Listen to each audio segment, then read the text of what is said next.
I'm Tim Schmidt with Gatehouse Media. We're here on San Antonio. I'm with Matt Galloway, who covers the Kansas Jayhawks for the Topeka Capital Journal and CJ Online. Interesting first day as we get ready for the Final Four in what I would say, sure, the whole nation has fallen in love with Sister Jean and, you know, the hysteria around Loyola Chicago.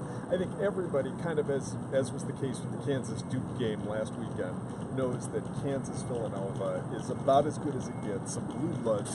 Did you learn anything today that maybe you didn't know going into today so far, Matt? Yeah, I think that, you know, the Loyola Chicago locker room was definitely a sight to be seen for a team that I believe only had the college beat writer following the team throughout the year. That had to be kind of a rude awakening to have no wiggle room at all for those guys. But I think the only thing that we really learned today was, you know, Bill Self said it in his news conference.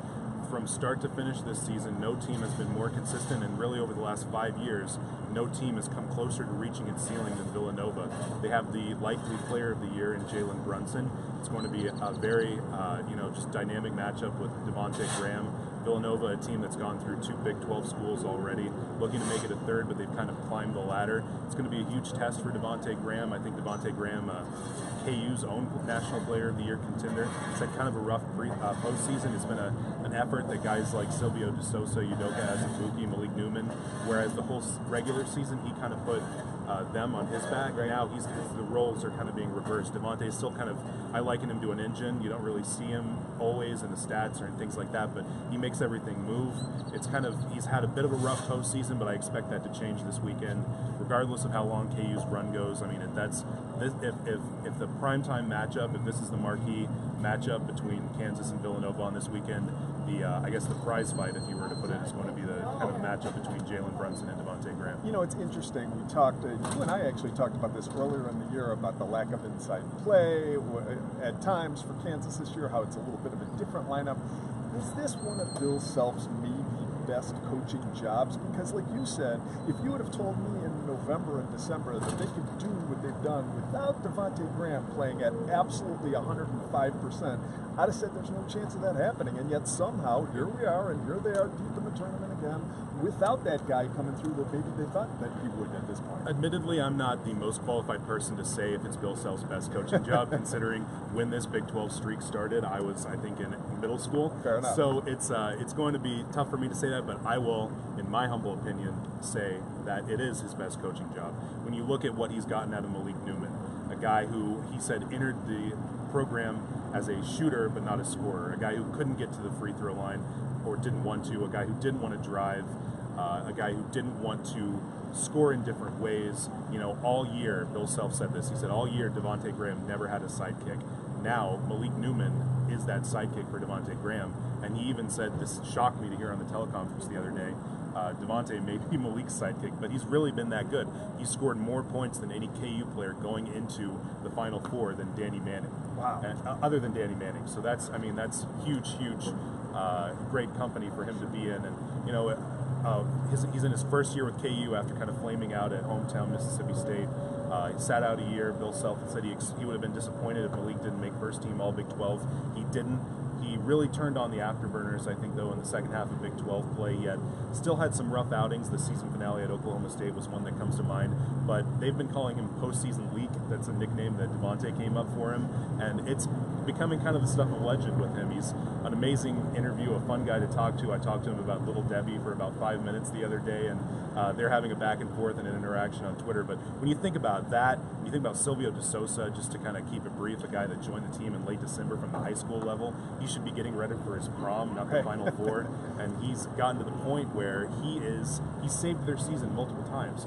He helped them win the Big 12 title game as underdogs against West Virginia. He was a monster in that performance, and he's really helped foul-prone and injured Udoka Azubuike, who's been effective when he's been in, but he struggled with fouls. He's helped that and helped them compensate for that. And, you know, we talk about the lack of depth. They didn't even need Mitch Lightfoot, their third and final big, in the game against Duke, and that was a better matchup for De Sousa. But when you think about all these things and all the buttons that Bill Self has had to push, and kind of the enigmatic LeGerald Vick, and who's called an X Factor, and maybe being one of the more efficient players in the tournament, it's just been masterful work by him, and I think that it's, without question, in my opinion, his best coaching job ever. You know, you come to the Final Four, there's a million people. Like you said, just the locker room is insane. And I happen to run into, as I think I told you before, the nephew of John Beeline, who I know from back east, and other folks. Every family's here. Every, cousin shows up from out of the woodwork. Imagine playing in this tournament and not thinking that your mother would be here. You had a great story come out today that I think is just fascinating and heartwarming. Concerning the Final Four. It's on its way, and I'm working on it now. So the NCAA, as Bill Self said, they get a lot of grief for a lot of things, but this is one of the good things that they do. For championship semifinals and finals like the Final Four, for foreign players like Sviatoslav Mikhailuk, Silvio De Sousa, and Udoka Azubuike, the latter we'll talk about in a second, they will fly, I think they give them a per diem, and they will fly certain members of their family, assuming the visa situation is okay, to here to watch them play.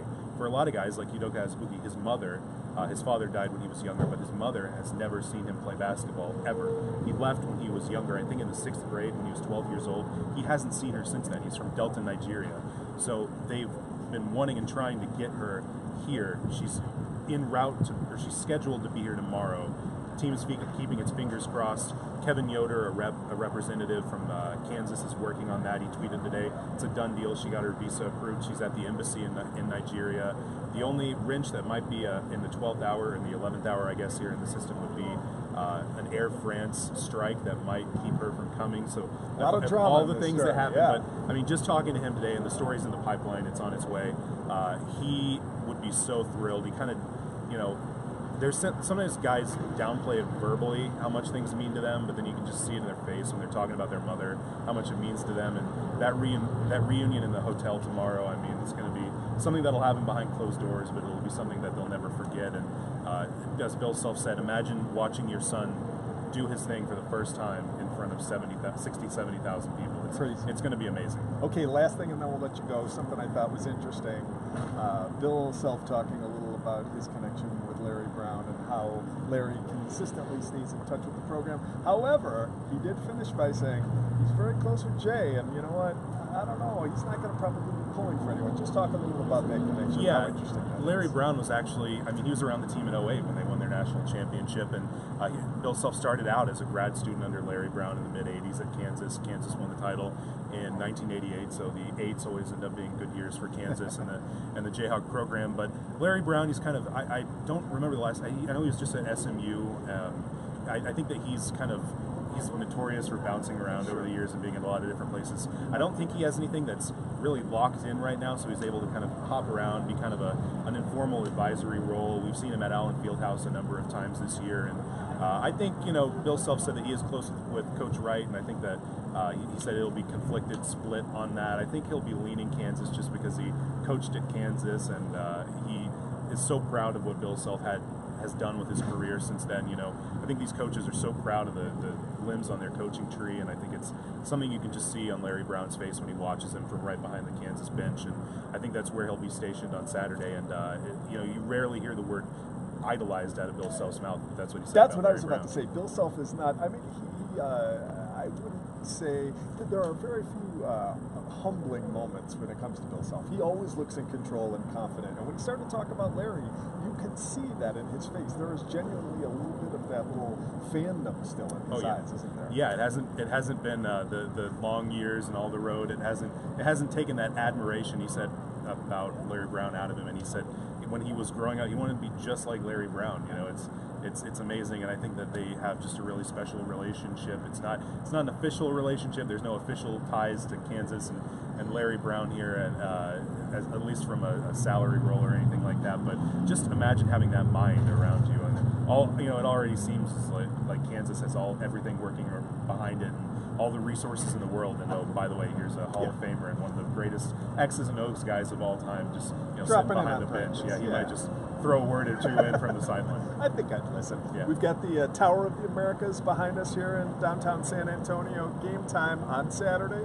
What did they say? Approximately 7:49. So that probably means for our print writers, it's going to be a triple overtime first game. Of course, isn't that the way it always works? Matt Galloway from the Topeka Capital Journal. I'm Tim Schmidt. We'll do this again tomorrow. So thanks for joining us here at CJ Online and across the state of Kansas.